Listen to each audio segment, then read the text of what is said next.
আজকে একটা পার্সেল চলে এসেছে, চলুন আপনাদের সঙ্গে একসঙ্গে আনবক্সিং করি। তো এটা একটা স্টোরেজ বক্স নিয়েছিলাম আমি অ্যামাজন থেকে, প্রাইস 399। তো এটা কেমন এসেছে আমিও দেখি, আপনাদেরও দেখাই। এটা ছিল একটা স্টোরেজ বক্স, যেটা মিডিলে কিন্তু পার্টিশন করা আছে।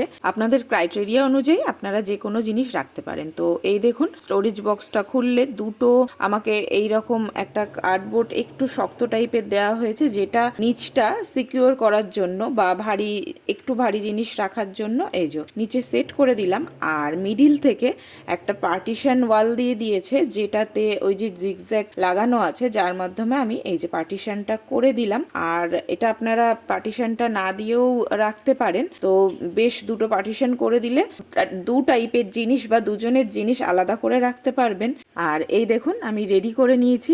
আর ভেতরটায় কিন্তু সত্যি অনেকটা জায়গা আছে এই প্রাইসে। তো এই জিনিস অনেক বেশি প্রাইসেও আছে, তবে এটা বেশ সুন্দর। হ্যাঁ, তবে খুব বেশি হার্ড, মানে ধরুন অনেকটা বুকস বা এরকম কপি এগুলো রাখা যাবে না। আপনারা ক্লোথ অর্গানাইজার যেহেতু, এরকম হালকা টাইপের জিনিস রাখতেই পারেন, বা বাচ্চাদের ছোট খেলনা, টেডি বিয়ার টাইপ এরকম কিছু রাখতেই পারেন। বেশ সুন্দর হয়েছে, আমার তো খুব পছন্দ হয়েছে। আমি এটাকে আর রিটার্ন করব না, রেখে দেবো। জিনিসটা কিন্তু বেশ পছন্দ হয়েছে, আপনারা চাইলে অর্ডার করতে পারেন। আর এই যে এটার ফাইনাল লুক।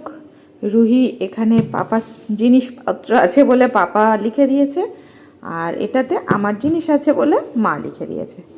তো জিনিসটা দারুণ, আপনারা পারচেস করতে চাইলে অবশ্যই করবেন অ্যামাজনে, আমি লিংক দিয়ে দেবো।